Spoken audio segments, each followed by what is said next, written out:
1절부터 8절까지 말씀입니다.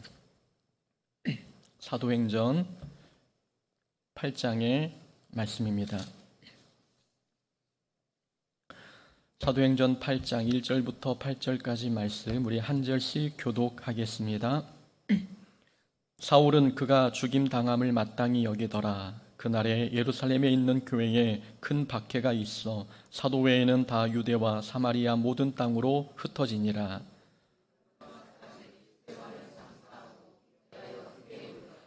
사울이 교회를 진멸할세 각 집에 들어가 남녀를 끌어다가 옥에 넘기니라.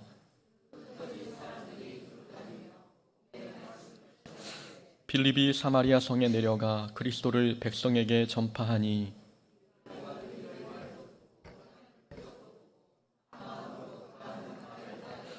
많은 사람에게 붙었던 더러운 귀신들이 크게 소리를 지르며 나가고 또 많은 중풍병자와 못 걷는 사람이 나으니 그 성에 큰 기쁨이 있더라. 아멘.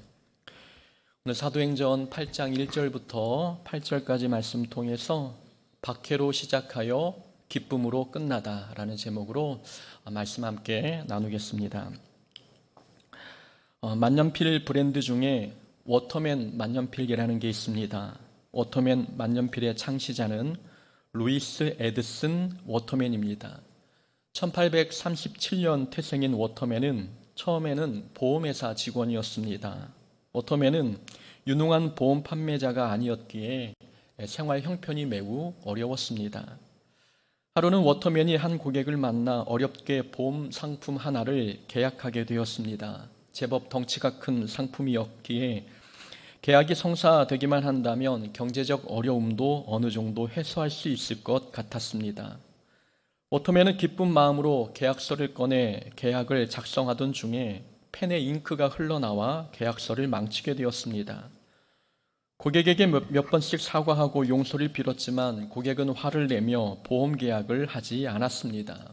워터맨은 행복의 정점에서 갑자기 불행의 나락으로 떨어지는 기분이었습니다. 워터맨은 좌절감을 느꼈지만 이때의 경험이 만년필을 만들게 되는 시발점이 되었습니다. 워터맨은 기존의 만년필의 문제가 잉크가 자꾸 흘러나오는 것임을 알고 잉크가 흘러내리지 않는 펜을 개발하기로 했습니다. 그래서 탄생한 것이 워터맨 만년필입니다. 그에게 보험계약 실패가 전화위복이 된 셈이었습니다. 이 세상에 존재하는 물건들 중에는 실패 덕분에 발명된 것이 많습니다.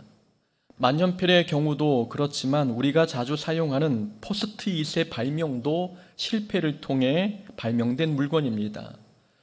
포스트잇은 책이나 벽에 붙였다가 뗄 수 있는 작은 메모지를 말합니다. 이 포스트잇은 3M이라는 회사에서 실수로 개발한 제품입니다.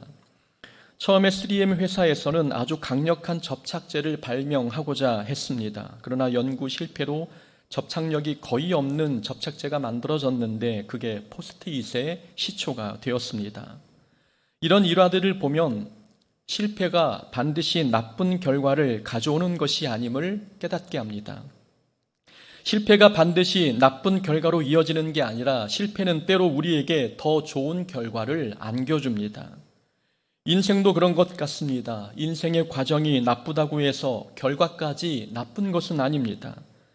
살아오면서 잘못된 선택을 할 수 있고 원치 않는 불행을 만날 수 있지만 그렇다고 그런 좋지 않은 사건들이 반드시 나쁜 결과를 낳은 것은 아니었습니다. 요셉은 형들에게 팔려 애굽에서 노예로 살았습니다. 요셉이 어린 나이에 좋지 못한 일을 경험했지만 좋지 못한 일이 나쁜 결과로 이어진 것은 아니었습니다. 요셉이 겪었던 상처받을 일들은 요셉을 하나님의 계획된 자리로 인도하는 통로가 되었습니다. 과거에 좋지 못한 일들이 요셉에게 나쁜 결과를 안겨주지 않았던 것입니다.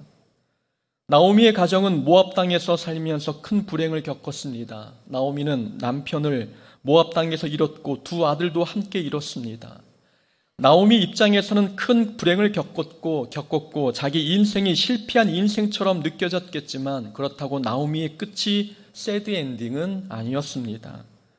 하나님께서 나오미의 가정에 룻이라고 하는 믿음의 며느리를 허락해 주셨고 그래서 그 가정이 메시아 가문에 들어가게 하셨습니다. 나쁜 일이 반드시 나쁜 결과를 불러오는 것은 아닙니다. 이게 바로 하나님의 능력입니다. 우리가 믿는 하나님은 나쁜 일을 통해 좋은 결과를 만드시는 분이십니다. 하나님은 환난을 통해 인내를 길러주시고 인내를 통해 우리를 연단하시는 분이십니다. 실패를 통해서도 우리에게 성령의 열매를 맺게 하시는 분이 바로 전능하신 하나님이십니다. 그러니 나쁜 일이 나쁜 결과로 이어질까 봐 우리는 두려워하지 않아도 됩니다. 초대교회에 큰 불행이 닥쳤습니다. 스데반 집사가 설교하다가 돌에 맞아 순교했습니다. 이 일로 인해 교회에 큰 박해가 일어났고 믿는 성도가 뿔뿔이 흩어졌습니다. 초대교회는 기도와 말씀에 전력을 다하는 교회였는데 그런 교회에도 어려움은 찾아왔습니다. 그런데 초대교회에 불어닥친 이 환난이 나쁜 결과를 낳았습니까? 그렇지 않습니다. 스데반 집사의 순교는 교회에 위기를 가져왔지만 그렇다고 결과까지 나쁘지 않았습니다. 핍박을 위해 흩어진 성도들이 사마리아 땅에 거주하면서 사마리아 지역을 복음화하였습니다. 5절 말씀에 보니 빌립이 사마리아 성에 복음을 전했고 그 결과 7절 말씀에 보니 귀신이 떠나가고 병든 자들이 낫게 되는 일이 벌어졌습니다. 예루살렘에서 일어난 놀라운 기적들이 사마리아 땅에서도 일어났던 것입니다. 사마리아 지역에도 하나님 나라가 임했다는 것을 보여주고 있는 사건이지요. 사마리아는 우리가 알고 있듯이 유대인들이 멸시천대하던 곳이었습니다. 사마리아 사람들은 이방인과 피가 섞인 혼혈인들이었기에 유대인들은 사마리아 사람들을 부정한 사람이라고 생각했습니다. 그래서 유대인들은 사마리아인과 상종조차 하지 않았습니다. 그런데 하나님께서는 모든 혈통과 편견과 인식의 장벽을 허무시고 사마리아 지역에도 하나님 나라가 임하게 하셨습니다. 성령이 너희에게 임하시면 예루살렘과 온 유대와 사마리아와 땅끝까지 이르러 내 증인이 되리라. 예수님께서 사도행전 1장에서 하신 말씀입니다. 예수님께서는 복음이 예루살렘을 거쳐 온 유대 땅 그리고 더 나아가 사마리아 지역까지 복음이 전파될 것이라고 말씀하셨습니다. 하나님께서는 처음부터 사마리아 지역을 복음화하실 계획이셨습니다. 그 계획을 성취하기 위해 하나님께서는 스데반 집사의 순교와 교회 핍박을 도구 삼으셨습니다. 교회 핍박과 스데반 집사의 순교는 불행한 일처럼 보입니다. 그러나 하나님께서는 그런 불행한 일을 통해서 더 좋은 결과를 만들어내셨습니다. 우리는 그래서 두려워하지 말고 하나님을 신뢰해야 합니다. 지금은 우리 상황이 나쁘다고 할지라도 그 나쁜 일이 반드시 나쁜 결과로 이어지는 것은 아닙니다. 천지를 만드신 하나님께서 우리의 나쁜 모든 일들을 좋은 결과로 이어지게 하십니다. 그렇다면 하나님께서는 왜 불행을 통해 일하실까요? 왜 우리가 겪는 이 가슴 아픈 일들을 도구 삼아서 하나님의 일을 이루어 가시는 것일까요? 좋은 일을 통해서도 얼마든지 하나님의 뜻을 성취하실 수도 있는데 왜 하나님은 나쁜 일처럼 보이는 그런 사건들을 통해서 하나님의 계획을 성취하실까요? 이유는 좋은 일을 통해서 일하시면 우리가 움직이지 않기 때문입니다. 사람은 행복한 일을 만나면 행복한 곳에서 벗어나려 하지 않습니다. 여기가 좋사오니 하면서 편안한 곳에 머물려고만 하지 하나님께서 원하시는 헌신의 자리에 가려고 하지 않습니다. 그래서 하나님께서는 우리를 움직이게 하시려고 우리를 순종의 단계로 나아가게 하시려고 불행이나 실패를 겪게 하십니다. 다 잃어야, 다 깨져야 그때 하나님 계획에 순종할 수 있으니 하나님은 우리의 불행과 나쁜 일을 통해서 우리를 움직이시는 것입니다. 요셉의 형들이 요셉을 팔지 않았다면 요셉이 아버지 곁을 벗어나려 했을까요? 나오미가 모압 땅에서 불행을 겪지 않았다면 다시 베들레헴으로 돌아왔을까요? 로마 황제가 호적 명령을 하지 않았다면 만삭인 마리아가 갈릴리에서 그 먼 베들레헴까지 움직이려 했을까요?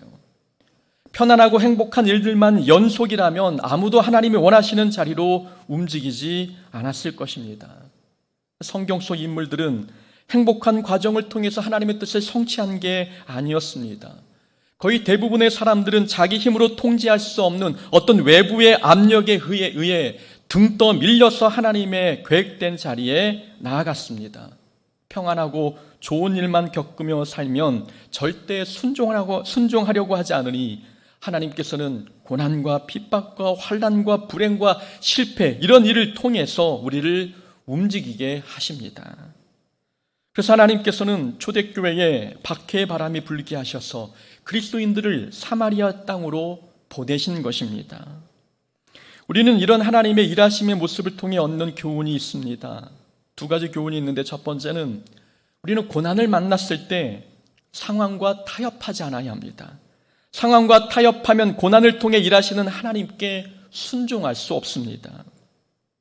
초대교회에 핍박이 일어났을 때 성도들이 상황과 타협했다면, 그리고 배교했다면 사마리아 땅에 복음을 전하는 일에 과연 성도들이 순종했을까요? 사람들이 핍박이 두려워 유대교로 개종했다면 교회에 일어난 이 핍박이 어떤 선한 결과를 낳게 될지 경험할 수 있었을까요? 그렇지 않았을 것입니다. 초대교회 성도들은 환경과 타협하지 않으려고 핍박을 피해 움직였습니다. 그런 움직임이 자기도 모르는 사이에 하나님의 뜻을 이루는 일에 순종하는 행동이 되었습니다. 그래서 우리는 고난을 만났을 때 세상과 타협하지 않아야 합니다. 타협하면 하나님께서 고난을 통해 나를 부르시는 그 부르심에 순종할 수 없습니다. 하나님의 어떤 일들은 고난을 통해서만 할 수 있습니다. 그런데 우리가 고난을 피하거나 고난 속에서 세상과 타협해 버리면 우리는 하나님의 계획을 성취하는 일에 도구가 될 수 있는 기회를 잃어버리게 됩니다. 초대교회의 성도들은 핍박 속에서 타협하지 않았습니다. 그 결과 하나님께서 초대교회의 성도들을 도구 삼아 사마리아 땅을 복음하는 일에 사용하셨습니다. 성도들은 자기들이 사마리아에 가서 복음을 전하게 될지 처음에는 몰랐습니다. 그러나 고난 속에서 믿음을 지키기 위해 부단히 힘썼더니 어느새 자신이 하나님의 뜻을 이루는 일에 도구가 되어 있었습니다. 하나님의 도구가 되는 것, 그리고 하나님께 순종하는 것, 이런 것은 세상과 타협하지 않는 자들만이 경험할 수 있는 것입니다. 세상과 타협하면 하나님의 도구가 될 수 있는 기회를 잃어버립니다. 하나님과 타협하면 절대로 나쁜 일이 좋은 결과를 낳게 되는 것도 볼 수가 없습니다. 실패가 전화위복이 되어 하나님의 계획을 성취하는 도구가 된다는 것을 경험하려면 우리는 고난 속에서 세상과 타협하지 않아야 합니다. 두 번째 교훈이 있습니다. 고난을 만났을 때 우리는 섣불리 불평하지 말고 믿음의 반응을 보여야 합니다. 우리는 현재의 고난이 어떤 결과를 낳게 될지 모릅니다. 스데반 집사의 순교가 사마리아를 복음하는 단초가 될 줄 누가 알았겠습니까? 우리는 하나님의 계획을 다 깨닫지 못합니다. 그러니 우리는 고난을 만났을 때 섣불리 불평하지 말아야 합니다. 지금 이 불평이 어떤 선한 결과를 낳게 될지 우리는 모르니 섣불리 불평하지 말고 믿음의 반응으로 하나님이 어떤 일을 행하실지 기다려야 합니다. 초대교회에 불어닥친 핍박은 교회 부흥에 찬물을 끼얹는 사건이 아니었습니다. 오히려 핍박이 복음의 확산을 가져왔고 교회 부흥의 원동력이 되었습니다. 하나님께서는 교회가 더 성장하려면 핍박을 견디는 믿음이 있어야 된다고 생각하셨습니다. 그래서 날마다 부흥하는 초대교회, 날마다 성장하는 초대교회의 핍박을 경험하게 하셔서 교회가 예루살렘을 건너 유대 땅으로, 유대를 넘어 사마리아 지역까지 교회가 확장되도록 하셨습니다. 1절 하반절에 보면 교회에 큰 박해가 일어나자 사도 외에 모든 사람들이 흩어졌다는 내용이 나옵니다. 성경은 성도들이 핍박을 피해 도망간 게 아니라 흩어진 것이라고 표현했습니다. 도망갔다가 아니라 흩어진 것입니다. 4절에서도 흩어진 사람들이라고 기록되어 있습니다. 도망간 게 아니라 흩어졌다고 표현한 것은 이 성도들의 흩어짐이 하나님께서 주관하신 사건임을 보여주고 있는 것입니다. 하나님께서 교회의 성장과 복음의 확산이라는 목적을 가지고 성도들을 흩으셨습니다. 그러니까 핍박은 고난이 아니라 하나님의 계획을 성취하기 위해 하나님께서 허락하신 도구였고 섭리였습니다. 그런데 만약 핍박을 만났다고 성도들이 그 핍박 속에 불평하기 시작한다면 핍박이 몰고 올 축복이 무엇인지 발견할 수 없습니다. 고난이 우리에게 어떤 선물을 가져다 줄지 모르지만 분명한 사실은 하나님께서는 반드시 이 고난의 크기보다 더 큰 은혜의 선물을 가져다 주신다는 점입니다. 그러니 우리는 고난을 만났을 때 불평의 반응을 보이지 말고 믿음의 반응을 보여야 합니다. 고난을 만났을 때 불평하면 고난은 그냥 고난으로 끝납니다. 그러나 고난 속에서 섣불리 불평하지 않고 순종하면 고난이 몰고 오는 놀라운 선물을 우리는 보게 됩니다. 우리는 그래서 눈에 보이는 현상만 보고 판단하지 말아야 합니다. 지금의 현상이 어떤 결과를 낳게 될지를 믿음의 안목으로 바라봐야 합니다. 핍박이라는 현상만 보면 핍박은 불평거리가 되지만 핍박이 가져다준 놀라운 은혜의 결과를 믿음의 눈으로 보면 그 핍박은 우리에게 감사 제목이 됩니다. 하나님께서는 우리가 당하는 고난을 통해 반드시 우리 교회와 우리 신앙을 성장시키실 것입니다. 그러니 고난 속에서 섣불리 불평하기보다는 믿음의 반응으로 하나님의 일하심을 기다릴 수 있어야 합니다. 본문에 보니 사마리아의 복음을 전한 사람이 나옵니다. 바로 빌립이지요. 5절 말씀에 보면 빌립이 사마리아 성에 내려가 그리스도를 백성에게 전파하니 라고 말씀합니다. 빌립은 사도들이 뽑은 7 집사 중 한 명입니다. 스데반도 7 집사 중 한 명이었는데 빌립도 구제 사역을 위해 뽑힌 7 집사 중에 한 명이었습니다. 하나님께서는 같은 집사였어도 각기 다른 목적으로 사용하셨습니다. 스데반은 설교자로 사용하셨는데 빌립은 전도자로 사용하셨습니다. 직분은 같았지만 역할과 사명이 달랐던 것이지요. 두 사람의 역할을 보면 스데반은 복음이 퍼져나가는 데 있어서 씨앗 역할을 했습니다. 스데반이라는 한 알의 밀알이 땅에 떨어져 죽으니 그 씨앗이 사마리아 땅에 복음의 열매로 나타났습니다. 그 복음의 열매를 맛본 사람은 빌립이었습니다. 빌립이 사마리아를 복음화시켰다고 해서 그 사역은 혼자만의 노력으로 된 것이 아님을 우리에게 깨닫게 합니다. 여기서 얻는 교훈이 있지요. 하나님의 일을 할 때 자기만 고생한다고 생각하지 말아야 합니다. 하나님의 일에 좋은 결과가 나타났다면 그 결과는 보이는 누군가의 노력 덕분이기도 하지만 보이지 않는 누군가의 헌신의 결과이기도 합니다.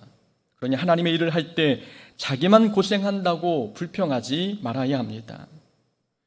빌립의 고생으로 사마리아가 복음화 되었지만 그런 좋은 결과는 빌립 혼자 이룬 것이 아닙니다.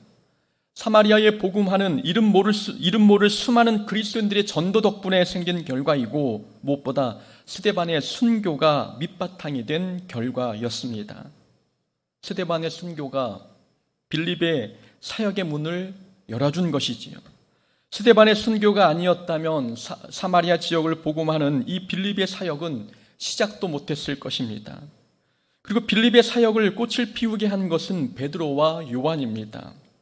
사마리아의 복음이 전해졌다는 소식을 들은 사도들은 베드로와 요한을 사마리아 지역에 파송해 성령을 받게 했습니다.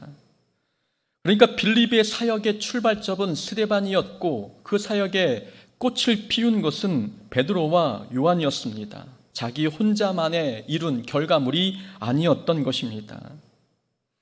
그래서 하나님의 일은 릴레이 경기와 같습니다. 혼자 뛰는 경기가 아니라 서로 바통을 이어주면서 뛰는 릴레이 경기. 하나님의 일은 그런 것입니다. 하나님의 일은 혼자 다 할 수 없다는 말씀입니다. 모두가 합력해야 하고 모두가 수고한 결과인 것이고 그래서 좋은 결과를 얻었다면 모두가 칭찬받고 모두가 상급받아야 하는 하나님의 일입니다. 내가 열심히 일해서 좋은 결과를 얻었다면 그건 누군가 시작을 했기 때문에 좋은 결과를 얻은 겁니다. 그리고 누군가 열심히 일한 결과물을 나에게 바통 터치해 주었기 때문에 내가 그 일을 받아서 사역을 감당할 수 있었던 것입니다. 바울은 그런 현상을 이렇게 설명했습니다. 나는 심었고 아볼로는 물을 주었으되 오직 하나님께서 자라게 하셨나니 그런즉 심는 이나 물 주는 이는 아무것도 아니로되 오직 자라게 하시는 이는 하나님뿐이니라. 바울은 고린도 교인들에게 하나님의 일은 혼자 하는 게 아니라 같이 하는 것임을 말씀하고 있습니다. 바울 자신이 심었으면 아볼로는 물을 주었고 자라게 하신 분은 하나님이시라는 말씀이지요. 곧 하나님의 일은 혼자 하는 게 아니라 서로 바통을 주고받으며 함께한 것입니다. 서로 함께 사역했기에 고린도 교회가 이렇게 성장할 수 있었다라고 바울이 가르쳐주고 있습니다.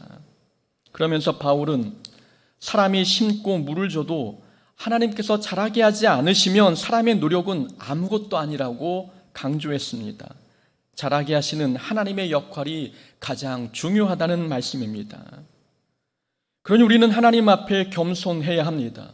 좋은 성과를 얻었어도 나 혼자 고생해서 이룬 결과가 아닙니다. 모든 일을 나 혼자 한 것처럼 교만하지도 말아야 합니다. 그리고 왜 나만 일하냐고도 불평하지 말아야 합니다. 우리 눈에 보이지 않는 누군가의 헌신이 있었기 때문에 내가 지금의 사역을 맡아서 감당할 수 있었던 것입니다. 그리고 하나님의 은혜와 긍휼이 아니었다면 우리가 한 모든 일에는 어떤 좋은 결과도 얻지 못했을 것입니다. 우리가 이룬 모든 업적, 우리가 수고한 모든 하나님의 일은 나 혼자 이룬 것이 아니라 보이지 않는 누군가의 헌신 덕분입니다. 8절 말씀에 보니 그 성에 큰 기쁨이 있더라 라고 말씀하고 있습니다. 사마리아의 복음이 전해지니 사마리아 땅에 변화가 일어났습니다.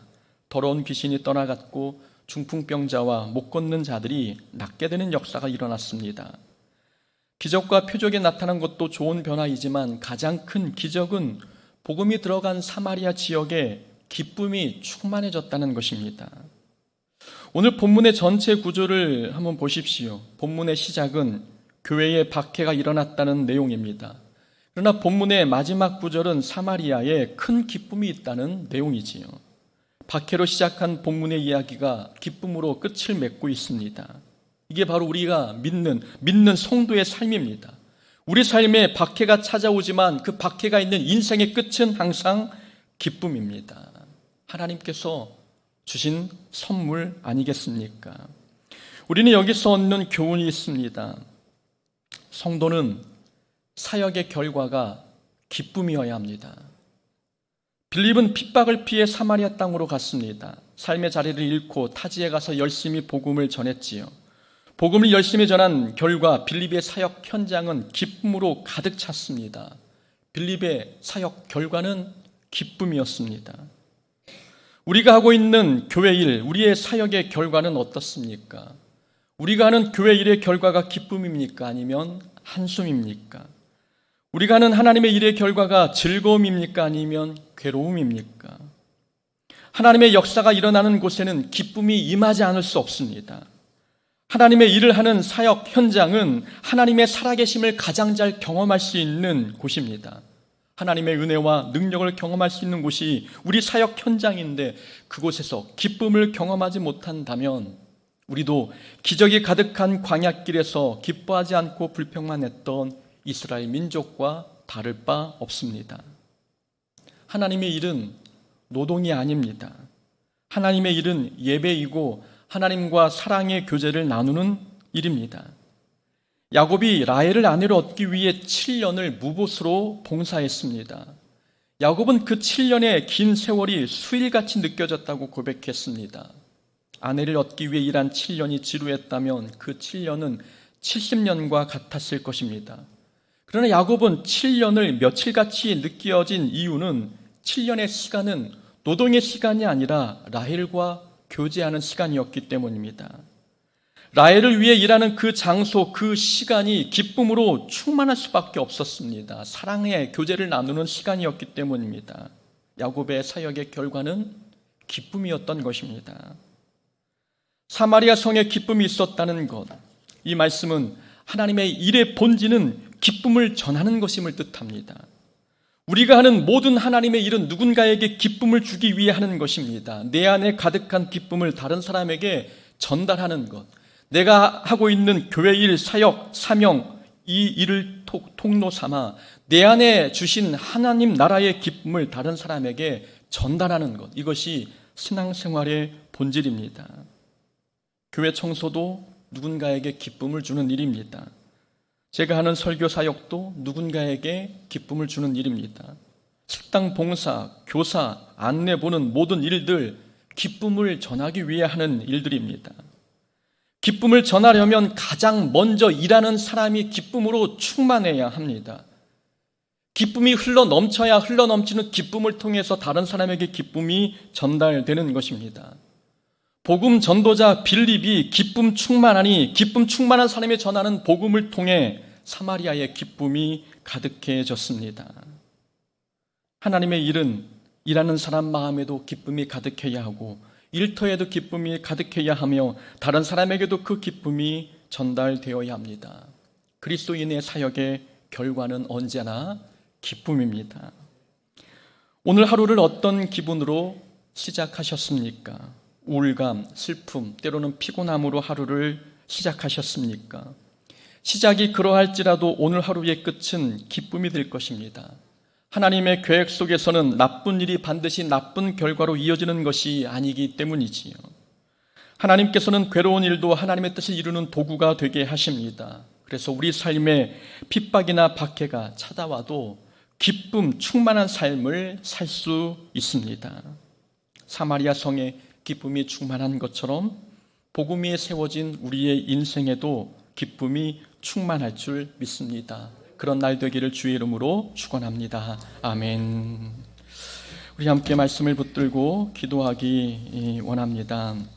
무엇보다 한 가지만 놓고 기도할 때 하나님, 우리의 신앙생활의 끝